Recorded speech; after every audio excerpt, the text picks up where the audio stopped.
Alors nous allons passer à un tout autre sujet. Cette fois-ci, c'est Caroline Leclerc. Quelle chirurgie pour le traitement de la spasticité du membre supérieur, technique et indication. Je vous ferai remarquer au passage que la semaine dernière, nous avions Marie-Paul Vasquez qui a organisé la séance de chirurgie maxillofaciale. Cette fois-ci, nous avons Caroline Leclerc. Donc vous voyez que s'il y a peu de femmes à l'Académie, elles sont quand même très impliquées. Celui-là.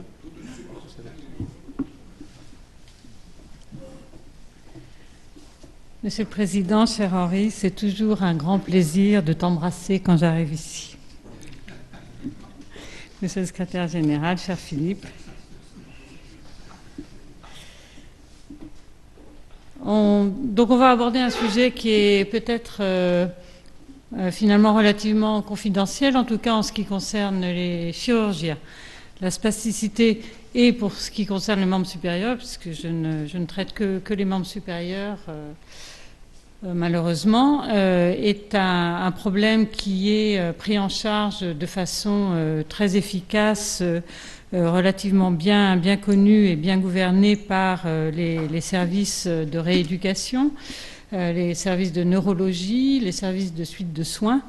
La chirurgie, en tout cas en ce qui concerne le membre supérieur, a bénéficié ou n'a pas bénéficié, pardon, d'une bonne réputation depuis de très nombreuses années, et ça n'est que lentement, péniblement, que les choses commencent à évoluer et à se mettre un petit peu en place. Donc la spasticité, hypertonie musculaire, on ne va pas débattre sur la définition de la spasticité, il y a beaucoup à dire. C'est en général dû à une atteinte cérébrale, parfois médulaire. Deux de ses caractéristiques importantes, c'est qu'une fois qu'elle est présente, elle est non progressive. Et la deuxième qui complique beaucoup la situation, c'est qu'elle a une présentation clinique qui est variée, complexe, et donc qui rend les indications, quelles qu'elles soient, assez compliquées. Il n'en reste pas moins que les indications chirurgicales sont maintenant plus importantes, et on va le voir finalement relativement bien codifiées. Alors là encore, les étiologies sont très variables. Il y a bien sûr chez les enfants la paralysie cérébrale, ce qu'on appelait autrefois l'infirmité motrice cérébrale, mais on ne parle plus d'infirmité maintenant, qui peut arriver donc soit au moment de la période périnatale, soit dans la petite enfance, par exemple les maladies infectieuses. Et puis les deux autres gros pourvoyeurs de spasticité, c'est la cérébrolésion, le traumatisme crânien, et puis l'accident vasculaire cérébral. Il y a tout un tas d'autres pathologies, dont la tétraplégie, qui peuvent entraîner de la spasticité, mais c'est un petit peu plus anecdotique.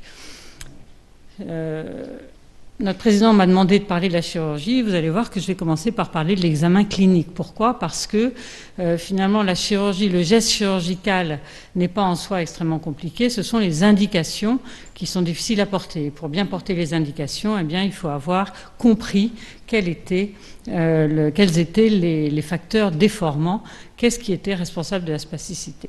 L'examen donc n'est pas facile, il est au mieux fait par toute l'équipe qui prend ces patients en charge, dont le chirurgien n'est qu'un élément, et l'élément qui rend les choses compliquées, c'est que la spasticité est variable, elle augmente avec l'émotion, avec la fatigue, donc il faut des conditions d'examen qui soient relativement stables pour pouvoir examiner les patients et avoir des résultats fiables. Les positions spontanées, elles sont assez bien connu. L'épaule est souvent en adduction, rotation interne, le coude en flexion. Le poignet, c'est plutôt de la flexion, de la pronation et de la déviation unaire. Par contre, les doigts, la déformation est beaucoup plus variable. Vous en voyez ici quelques exemples. C'est souvent une flexion des doigts avec un pouce dans la paume, mais vous voyez que ça peut aussi être tout à fait autre chose.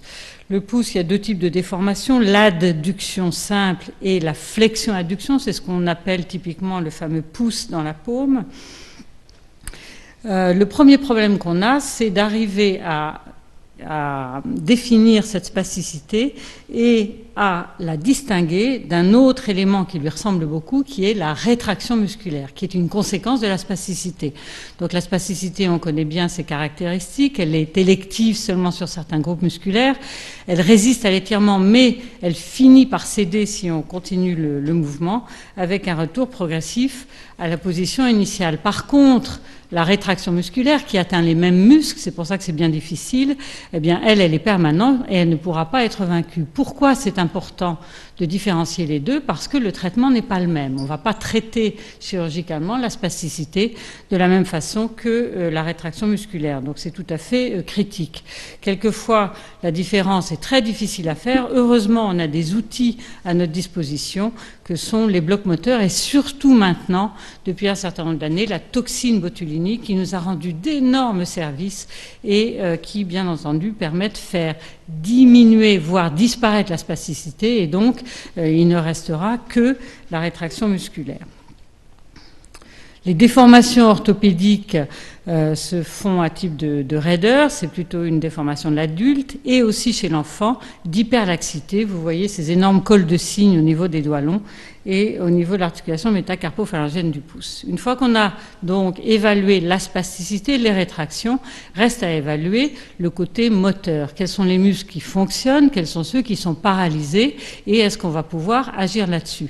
La difficulté, c'est que l'activité volontaire, les muscles fonctionnels, ce sont en général les muscles spastiques. Donc ils sont à la fois spastiques et volontaires. Donc vous voyez, ça rend l'examen clinique un peu compliqué. Vous voyez ici, chez une jeune fille, la différence entre l'extension active et la flexion active. Les muscles sont là, mais ils sont empêchés de fonctionner à cause des rétractions et des déformations.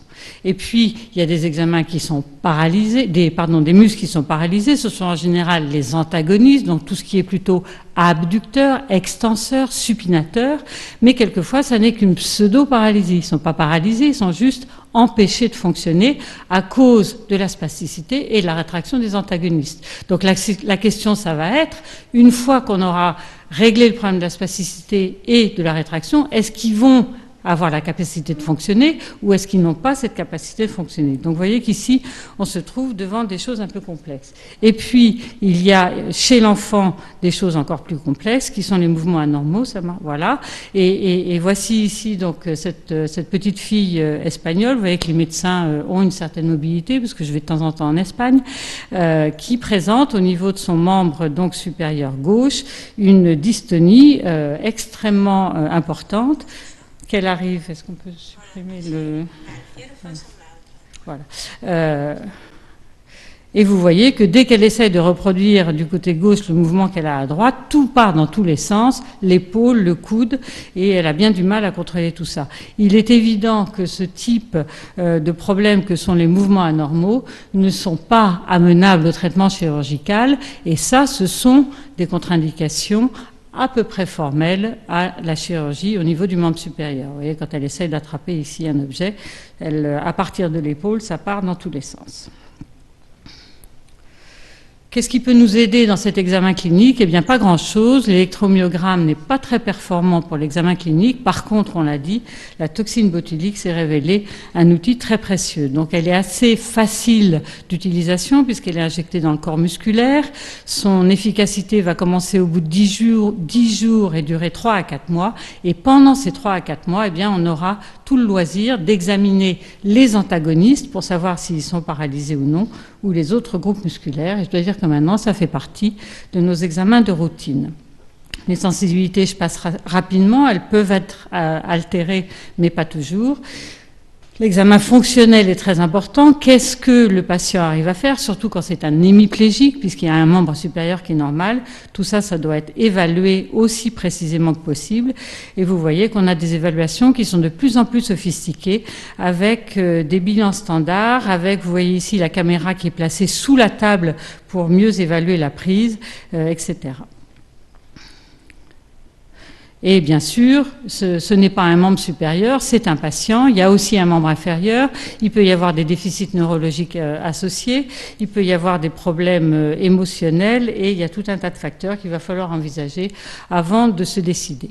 Le type de chirurgie qu'on va pouvoir réaliser est assez variable en fonction de l'atteinte. Chaque fois que possible, bien sûr, on va chercher à faire de la chirurgie fonctionnelle, mais ça n'est pas toujours possible et même pas toujours souhaitable. Il y a aussi des indications à une chirurgie qui sera uniquement une chirurgie de confort pour améliorer le nursing, pour diminuer les douleurs, et puis ce qu'on a appelé la chirurgie de vie sociale qui finalement vise à corriger les déformations pour le bénéfice du patient principalement. Les contre-indications, donc on a vu les mouvements anormaux, des déficits sensitifs importants, bien sûr, on ne peut pas espérer d'amélioration fonctionnelle, mais il y a un certain nombre d'interventions qui peuvent être réalisées pour d'autres motifs. Et vous voyez qu'on en vient seulement maintenant aux principes chirurgicaux.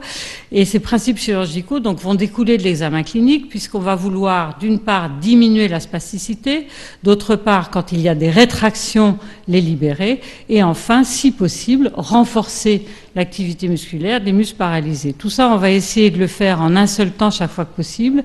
Et donc, il y aura souvent des gestes chirurgicaux qui seront multiples et des interventions qui, finalement, peuvent être assez longues. Alors, la diminution de la spasticité, eh bien, ça fera l'objet d'une deuxième présentation que je ferai ensuite. Donc, on ne va pas détailler ici. Sachez simplement que ce sont des interventions de neurotomie, que maintenant on appelle plutôt d'ailleurs neurectomie, qui vont consister à aller au niveau des branches du nerf et à faire des sections partielles. Deuxième volet, deuxième groupe d'interventions chirurgicales, c'est la libération des rétractions musculaires. Vous voyez qu'il y a tout un tas d'interventions, donc on est toujours dans le membre supérieur, qui sont utilisables, de la simple ténotomie jusqu'au raccourcissement osseux. Alors la ténotomie, il y en a maintenant peu d'indications parce qu'on a un petit peu changé nos fusils d'épaule. Plutôt que de couper un muscle, eh bien on se demande toujours si ce ne serait pas utile de l'utiliser pour autre chose et par exemple pour faire un transfert. Il n'en reste pas moins quelques indications, par exemple au niveau du flexor carpi ulnaris et du pronateur teres. Ce qu'on fait beaucoup plus, ce sont les désinsertions ou les allongements musculaires. Ces désinsertions musculaires proximales qui ont été beaucoup utilisées par le passé, on en fait un petit peu moins maintenant. Vous voyez ici au niveau du coude, de l'épicondyle, la dissection et la désinsertion de tous les fléchisseurs du poignet qu'on va laisser glisser en distal. Petite intervention ici très élégante proposée par un chirurgien argentin qui revient au même mais qui se fait au niveau de l'aponévrose plutôt que la désinsertion musculaire qu'on utilise pas mal chez les enfants. Et puis la grande intervention libératrice de Scaglietti-Page qu'on a beaucoup utilisée pour le syndrome de Volkmann par exemple, qui, vous voyez, est une intervention assez impressionnante et qui consiste à aller à la face antérieure de l'avant-bras, du coude et de l'avant-bras, et à désinsérer en proximal la totalité des groupes musculaires et à les laisser glisser en distal pour allonger l'unité musculo-tendineuse. Ces interventions donc étaient source d'un certain nombre d'inconvénients, en particulier hématomes et affaiblissement musculaire global. On préfère maintenant se reporter un peu plus en distal pour faire des allongements, soit en intratendineux et soit de préférence à la jonction entre le muscle et le tendon. En intratendineux, on est un petit peu obligé de le faire pour des raisons anatomiques au niveau, par exemple, du biceps. Voilà ici un jeune homme de 16 ans qui avait cette rétraction spastique au niveau du coude. Et vous voyez ici l'allongement en Z du tendon du biceps. Une fois que l'allongement a été réalisé, eh bien, il restait une rétraction articulaire qu'on n'a pas cherché et qu'on ne cherche d'ailleurs habituellement pas à corriger. Et puis voilà les interventions qui ont notre préférence maintenant chaque fois qu'elles sont possibles. Ce sont les allongements fractionnés dans cette portion où le muscle et le tendon sont recouvrés. Et donc, on joue sur l'élasticité de la fibre musculaire elle-même et on fait ces incisions étagées au niveau tendineux. Ça, c'est relativement facile à réaliser, beaucoup moins invasif que les interventions précédentes. Et puis, en plus, on peut régler les choses un petit peu comme on veut en faisant 1, 2, 3, 4 incisions selon les besoins. Les suites opératoires de ces allongements sont assez simples, avec une simple immobilisation par attelle pour éviter l'hypercorrection et des mobilisations immédiates. Un autre type d'allongement, c'est le transfert des superficiels sur les profonds. Ce sont des interventions qu'on utilise surtout dans les mains qui sont très peu fonctionnelles. On coupe les fléchisseurs des doigts profonds en proximal, les fléchisseurs superficielle en distal, on laisse le tout glisser et on suture les superficiels au profond. Intervention simple, rapide, ça dure une vingtaine de minutes. Dans ces mains non fonctionnelles qui sont complètement rétractées, ça nous rend beaucoup de services, en particulier pour l'hygiène. Le pouce, on va peut-être passer rapidement, c'est un petit peu compliqué. Les déformations articulaires peuvent elles aussi être traitées. Quand il s'agit de sujets jeunes, on hésite toujours à faire des arthrodèses du poignet, mais on peut faire une arthrodèse partielle, médiocarpienne, qui va nous aider à corriger les déformations. Chez les sujets adultes, bien entendu, des déformations majeures comme ça chez des membres supérieurs qui sont peu fonctionnels, on n'hésitera pas à faire des arthrodèses en meilleure position. Ça nécessite bien entendu de raccourcir, d'allonger, excusez-moi, les éléments musculo-tendineux, sinon on se retrouverait avec un point fermé si on n'allongeait pas les structures musculo-tendineuses. Et puis le troisième et dernier volet, c'est donc le renforcement de l'activité volontaire, et c'est là qu'interviennent les transferts tendineux. Cette chirurgie-là, on ne la fait que lorsque on a un espoir de gain fonctionnel. Les indications ne sont pas très fréquentes. Le problème, c'est quels sont les tendons qu'on va pouvoir utiliser, quels sont les muscles qu'on va pouvoir utiliser, puisqu'on a dit tout à l'heure que la moitié des muscles étaient spastiques et que l'autre moitié était probablement paralysée. Eh bien, ça, ce sont des choses sur lesquelles on a beaucoup travaillé ces dernières années. C'est qu'on peut utiliser un muscle spastique comme transfert tendineux, à condition que non seulement il ait un bon contrôle volontaire, mais qu'il ait des possibilités de relâchement. Faute de respecter ce principe quand j'étais jeune, vous voyez qu'on peut aboutir. Ça, c'est une de mes patientes à qui j'avais fait un transfert d'un fléchisseur ulnaire du carpe sur la face dorsale du poignet. Vous voyez qu'au lieu d'avoir une spasticité en flexion, eh bien, elle s'est retrouvée avec une spasticité en extension qui n'était pas tellement meilleure. Donc c'est là que l'électromyogramme peut nous rendre de grands services donc pour apprécier les qualités de relâchement d'un muscle spastique et donner l'indication ou non d'un transfert tendineux.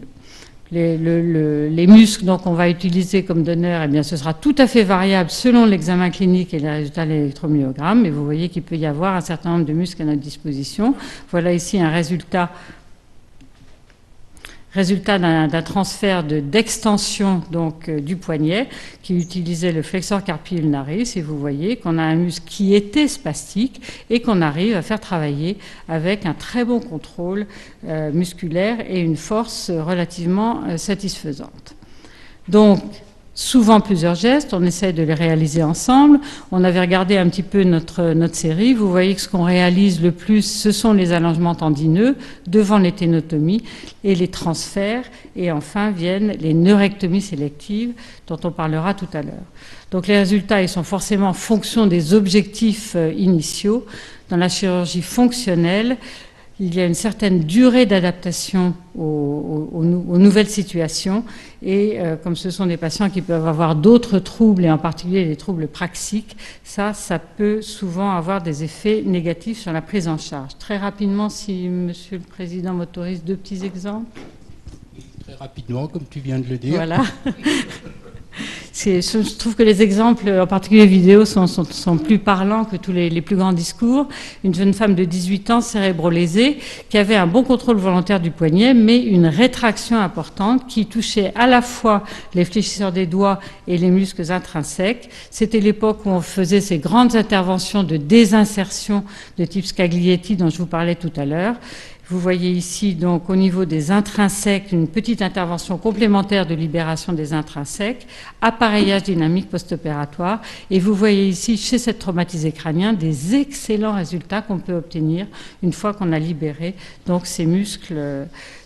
Voilà maintenant un exemple un petit peu différent. Un enfant de 12 ans, hémiplégie cérébrale infantile, avec l'attitude tout à fait caractéristique de pronation, flexion du poignet, adduction du pouce, un examen clinique que je ne vais pas détailler ici, de la toxine botulique qui nous a permis de distinguer ce qui était rétracté et ce qui était seulement spastique. Et vous voyez une intervention assez complexe qui associe une ténotomie, un allongement des fléchisseurs du poignet, un transfert tendineux et une ouverture de la première commissure. Le voilà ici, on va regarder au moins le début de son film, et vous voyez donc chez ce jeune homme de 12 ans, l'étiquette bleue c'est préopératoire, l'étiquette jaune c'est 9 mois après l'intervention chirurgicale.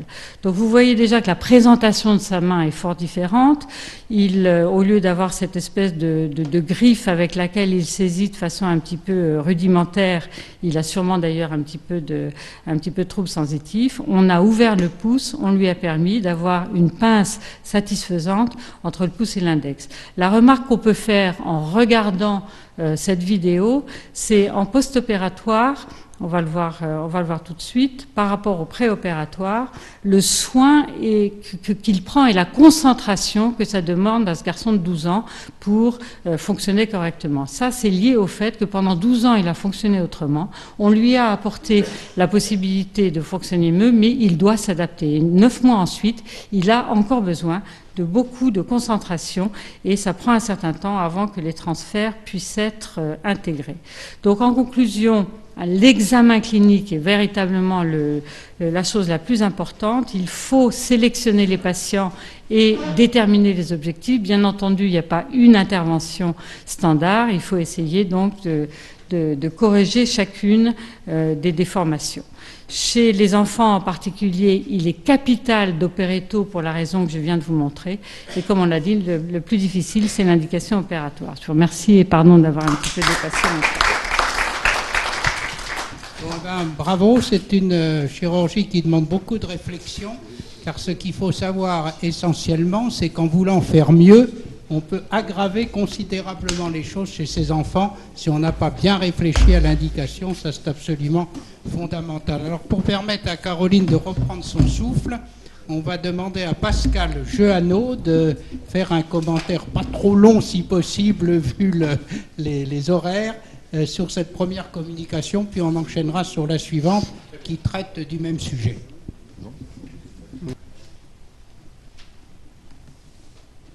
C'est une chirurgie d'autant plus compliquée que il y a le membre supérieur, mais il y a aussi le membre inférieur, et que les enfants sont très souvent touchés en haut et en bas.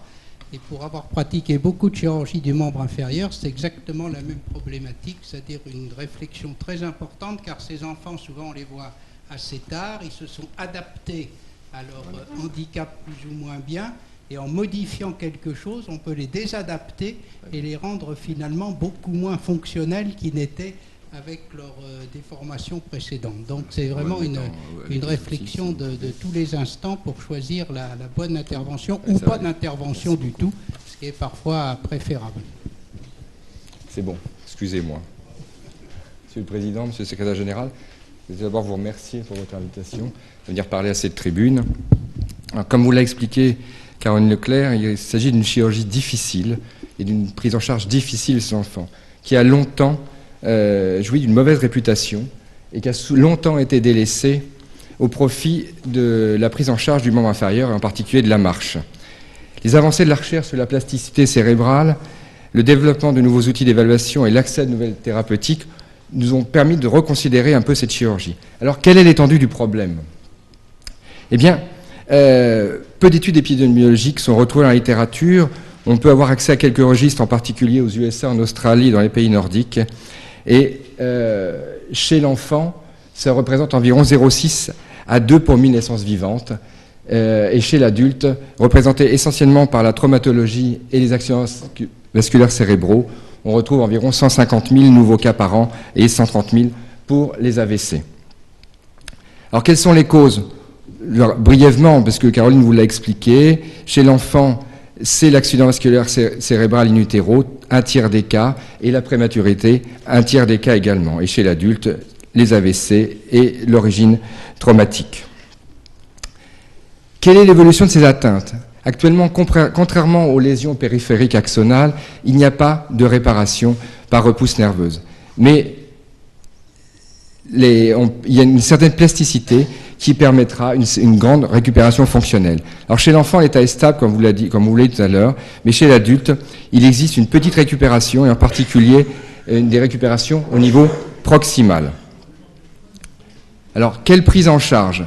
On vous l'a dit, ça c'est très important, la prise en charge doit être multidisciplinaire, avec des objectifs thérapeutiques précis, qui seront fonctionnels, des objectifs de confort et enfin d'esthétique. Et on le verra, c'est très vrai pour l'adolescent. Le bilan se veut complet, général, il appréciera l'environnement des patients et ses capacités intellectuelles et son niveau d'éducation. Et l'analyse appréciera la fonction, l'esthétique et la présence de douleur. Alors, je vous le répète, le bilan se veut multidisciplinaire, c'est très chronophage, il va falloir avoir recours à de multiples examens puisque les examens évoluent dans le temps en fonction du stress de l'enfant, en fonction de sa fatigabilité. Et le support vidéo est indispensable pour apprécier et évoluer dans le temps cette pathologie.